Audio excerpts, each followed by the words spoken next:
Hi everyone. இந்த வீடியோவில் நம்ம இங்கிலீஷ் ஷார்ட் அண்ட் சாப்டர் 12 பார்க்க போகிறோம். சாப்டர் 12 என்னன்னு பார்த்தீங்கன்னா ஆல்டர்னேட்டிவ் ஃபார்ம்ஸ் எந்தெந்த சைன்ஸ்க்குன்னு பாருங்கள். FR, VR, DHR, DHR, FL, VL. So இந்த ஹூக்ஸ் வந்து போன சாப்டர்லேயே பார்த்துருப்போம் இல்லைங்களா, R and L hooks. So அதுக்கு வந்து நம்ம அதாவது இந்த லெஃப்ட் மோஷன் ஸ்ட்ரோக்ஸ் மட்டும்தான் பார்த்துருப்போம். அதுக்கு இன்னொரு மோஷன், அதாவது ரைட் மோஷன் ஸ்ட்ரோக்ஸ் வந்து கொடுக்குறாங்க ஆல்டர்னேட்டிவ் சைன்ஸ்.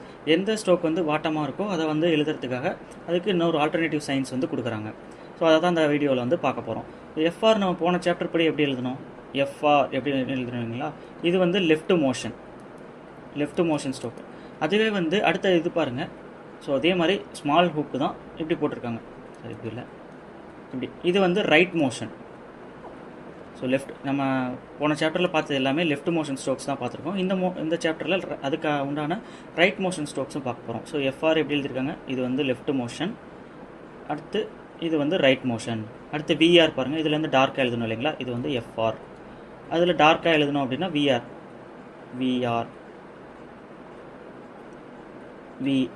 இது வந்து விஆர். அடுத்து டிஹெச்ஆர், லைட்டாக எழுதணும் இல்லைங்களா, டிஹெச்ஆர். அதுக்கு ஆப்போசிட் சைடு மாதிரி டிஹெச்ஆர். அடுத்து பாருங்கள், இதில் டார்க்காக எழுதணும்னா டிஹெச்ஆர். சரி, டிஆர். அடுத்து எஃப்எல் எப்படி எழுதணும், இதில் வந்து லார்ஜ் ஹூக் இல்லைங்களா, ஸோ எஃப்எல். அதே மாதிரி ரைட் மோஷன் எஃப்எல். அடுத்து அதில் டார்க்காக எழுதணும் அப்படின்னா விஎல். அடுத்து பாருங்கள், இப்போ நம்ம ஸ்ட்ரெயிட்டாகவே ரூல்ஸுக்குள்ளே போயிடுவோம். When standing alone, the left curves for FR, VR, TH are used if a vowel precedes and the right curves if a vowel does not proceed. So வந்து நம்ம ஒரு வேர்டு மட்டும் ஒரே வேர்டில் மட்டும் தனியாக இருக்குது அப்படிங்கும்போது, ஒரு வேர்டு வந்து வவல் வந்து ஸ்டார்டிங்கில் வருது, அதுக்கப்புறம் வந்து இந்த எஃப்ஆர், விஆர், எஃப்எல், விஎல் இது வருது அப்படின்னா நம்ம லெஃப்ட் மோஷன் தான் யூஸ் பண்ணுவோம். ஃபார் எக்ஸாம்பிள் ஃப்ரே அப்படிங்கும்போது எஃப்ஆர் போட்டு இந்த மாதிரி செகண்ட் பிளேஸில் ஃப்ரே அப்படின்னு வைப்பாங்களா. இப்போ அஃப்ரே அப்படின்ட்டு வரும்போது ஃபஸ்ட்டு வவல் சைன் வருது இல்லைங்களா, அந்த மாதிரி சுச்சுவேஷனில் நம்ம லெஃப்ட் மோஷன் ஸ்ட்ரோக் தான் யூஸ் பண்ணணும் அஃப்ரே அப்படின்னு சொல்கிறாங்க. அடுத்து and then right curves if vowel does not precede. Vowel வரல அப்படின்னா ஒரே ஒரு வவல் மட்டும் வந்திருக்கு, அதுவுமே அந்த கர்வ்டு ஸ்ட்ரோக்ஸுக்கு அப்புறம் தான் வந்திருக்கு அப்படின்னா நம்ம ரைட் ஸ்ட்ரோக்ஸை யூஸ் பண்ணுவாங்க. ஃபார் எக்ஸாம்பிள் ஃப்ரே இங்கே ஒரே ஒரு வவல் மட்டும்தான், ஏ மட்டும்தான் வந்திருக்கு இல்லைங்களா, அந்த மாதிரி சுச்சுவேஷனில் அதுவும் எஃப்ஆருக்கு அடுத்தது தான் அந்த வவல் வந்திருக்கு. அப்படிங்கிறனால அந்த இடத்துல நம்ம ரைட் மோஷன் ஸ்ட்ரோக்ஸ் தான் யூஸ் பண்ணுவோம். அதாவது ஃபஸ்ட்டு வவல் வந்து அதுக்கப்புறம் அந்த கர்வ்டு ஸ்ட்ரோக்ஸ் வந்துச்சு, வளைவு கோடுகள் யூஸ் பண்ணிக்குவோம். கர்வ்டு ஸ்ட்ரோக்ஸ்னு வேணால் வளைவு கோடுகள் வந்துச்சு அப்படின்னா அங்கே நம்ம லெஃப்ட் மோஷன் யூஸ் பண்ணுவோம். இதுவே வந்து வவல் சவுண்டு வருது, பட் எஃப்ஆர்விஆர் இந்த வளைவு கோடுகளுக்கு அப்புறம் வந்து ஒரே ஒரு வவல் அதுக்கப்புறம் வந்துச்சு அப்படின்னா அந்த இடத்துல நம்ம ரைட் மோஷன் ஸ்ட்ரோக்ஸை வந்து யூஸ் பண்ணுவோம்.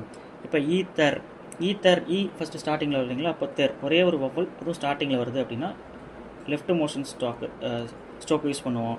3 இங்கே வந்து டிஹெச்ஆர் ஃபஸ்ட்டு வந்துடுது, அதுக்கப்புறம் ஒரே ஒரு வவல் சைன் இ மட்டும் வருது, அப்போது ரைட் மோஷன் ஸ்ட்ரோக்கை யூஸ் பண்ணுவோம். 3. அடுத்து பாருங்கள், when joined to another stroke the form is used which gives the easier joining, preference being given to the right forms.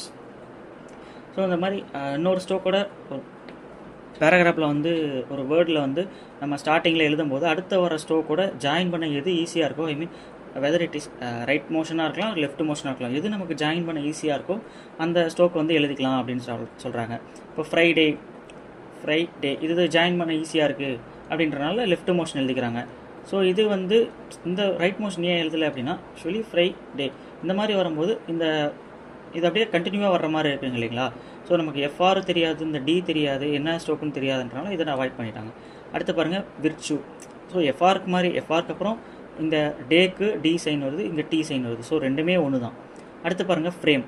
இன்னொரு கண்டிஷன் பின்னாடி பார்ப்போம். எப்போவுமே வந்து ஆல்ரெடி இந்த கண்டிஷன் பார்த்துருப்போம்னு நினைக்கிறேன். எம்முக்கு முன்னாடி எப்போவுமே இந்த டவுன்வேர்டு ஆறு தான் வரும். ஸோ எம்முக்கு முன்னாடி எப்போவுமே இந்த டவுன்வேர்டு ஆறு தான் வரும். ஃப்ரேம் எஃப்ஆர் வந்து ரைட் மோஷன் எஃப்ஆர் எழுதிக்கிறாங்க. ஃப்ரேம் நம்ம லெஃப்ட் மோஷன் எழுதுனா இந்த மாதிரி இருக்கும். ஸோ இங்கே நீங்கள் அந்த வவல் சைன் வைக்க டிஸ்டர்பன்ஸாக இருக்கும் இல்லைங்களா, அதனால ரைட் மோஷன் எழுதிக்கிறாங்க. ஸோ ஸோ நீங்கள் லெஃப்ட் மோஷன் வந்து எழுதுனா தப்பு அப்படின்ட்டுலாம் கிடையாது. நமக்கு அந்த வவல் சைன் வைக்க டிஸ்டர்பன்ஸாக இருக்கும் அப்படின்றனாலையும், சில இடத்துல வாட்டம் வராது அப்படின்றனாலையும் நம்ம ரைட் மோஷன் எழுதிக்கிறோம். ஸோ எப்படி எழுதினாலும் கரெக்டு தான். அடுத்து பாருங்கள், தெர்மல், லெதர். ஸோ உங்கள் ப்ராக்டிஸ்க்கு சம் இது கொடுத்துருக்காங்க examples. Generally, it will be found that the left curves join better with the strokes written towards the left and the right curves with the strokes written towards the right. அடுத்தது பாருங்கள், FL and VL. The right curves FL and VL are used only after straight upstrokes. So straight upstrokes and horizontals. ஹரிசாண்டல்னால் நமக்கு நேர்கோடுகள், அதாவது K, N, M, இங்கு. So இதோட எப்போவுமே வந்து ரைட் சைட் ஸ்ட்ரோக்ஸ் தான், ரைட் மோஷன் ஸ்ட்ரோக்ஸ் தான் சேரும். அது வந்து FL ரைட் மோஷன் ஸ்ட்ரோக்காக இருந்தாலும் சரி, வேறு VL ரைட் மோஷன் ஸ்ட்ரோக்காக இருந்தாலும் சரி. ஸோ இந்த மாதிரி நேர்கோடுகள் வரும்போது ரைட் மோஷன் ஸ்ட்ரோக் தான் சேரும் அப்படின்ட்டு சொல்கிறாங்க. Right motion stroke. அதுக்கப்புறம் ஸ்ட்ரெயிட் அப்ஸ்ட்ரோக்ஸ். ஸ்ட்ரெயிட் அப்ஸ்ட்ரோக்ஸ் அப்படின்னா மேல் நோக்கிய கோடுகள், அதாவது ரா இப்படி எழுதுவோம், W இப்படி போவோம், Y இப்படி போவோம். இதோடையும் இந்த மாதிரி நேர்கோடுகளோடையும் ரைட் கர்வ்ஸ் தான் சேரும் அப்படின்ட்டு சொல்கிறாங்க. அதுக்கு எக்ஸாம்பிள் கொடுத்துருக்காங்க. கேவில் அப்படின்னா கேவில். ஸோ இது வந்து ரைட் மோஷன் ஸ்ட்ரோக் இல்லைங்களா. அடுத்து நாவல். அடுத்து பாருங்கள், ரைஃபிள். ஆர்ன்றது upward straight stroke, so rifle. அடுத்து பாருங்கள், in all other cases the left curves மற்ற இடத்துல வந்து லெஃப்ட் கர்வ்ஸ் தான் யூஸ் பண்ணுவோம்.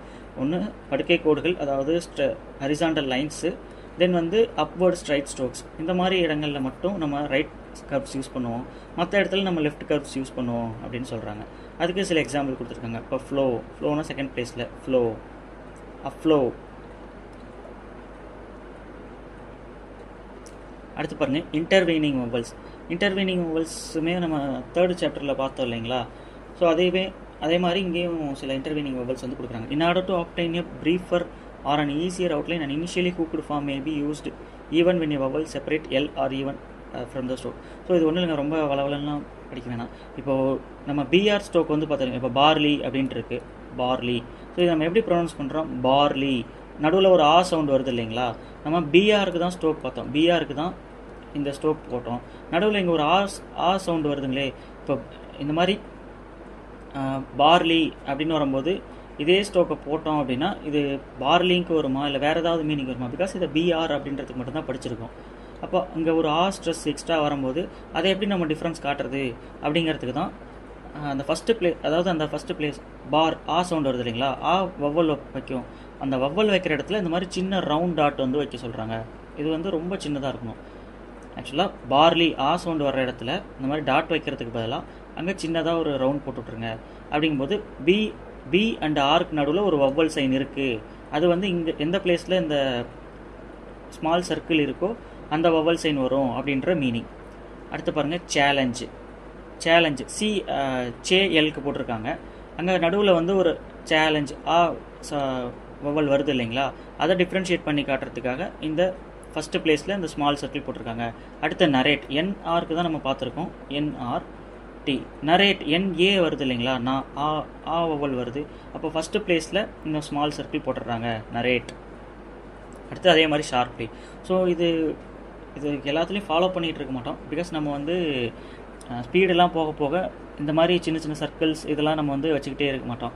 அங்கே வந்து நம்ம ஸ்ட்ரோக்கை மட்டும் போட்டுட்டு போயிடுவோம். இப்போ சேலஞ்ச் அப்படின்னு வருதுன்னா நம்ம சேலஞ்ச் இப்படி எழுதிட்டு இந்த மாதிரி ஃபஸ்ட்டு பிளேஸ் செகண்ட் பிளேஸ்லாம் தேடிட்டு இருக்க மாட்டோம். சேலஞ்ச், அவ்வளோதான், சேலஞ்ச். ஸோ இப்படி எழுதிட்டு போயிட்டே இருக்கும். அடுத்து பாருங்கள், and an intervening dash vowel or diphthong may be indicated by striking the sign through the stroke consonant. Diphthong signs. Diphthong நம்ம பார்த்தோம் இல்லைங்களா, ஐ ஆர் அவு. இந்த இது வரும்போதும் நம்ம வந்து அந்த ஸ்ட்ரோக்ஸை வந்து இந்த நடுவில் ஒரு சின்ன கோடு மாதிரி போட்டுவிடுவோம். ஸோ இதுவுமே நம்ம வந்து யூஸ் பண்ண போகிறது கிடையாது. ஸோ தெரிஞ்சு வச்சுக்கோங்க.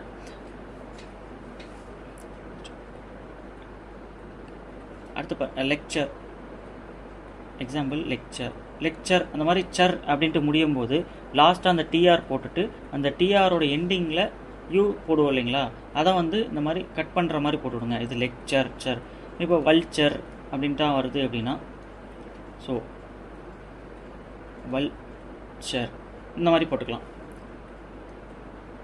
சர் வந்துச்சு அப்படின்னா, சர் சவுண்ட் வந்துச்சு அப்படின்னா அந்த ஸ்ட்ரோக் வந்து போட்டுட்டு அந்த ஸ்ட்ரோக்கோட எண்டிங்க்கு முன்னாடி இந்த மாதிரி ஒரு யூவை பாதியோட கட் பண்ணி, இந்த பக்கம் பாதி இந்த பக்கம் பாதி வர மாதிரி கட் பண்ணி போட்டுக்கோங்க.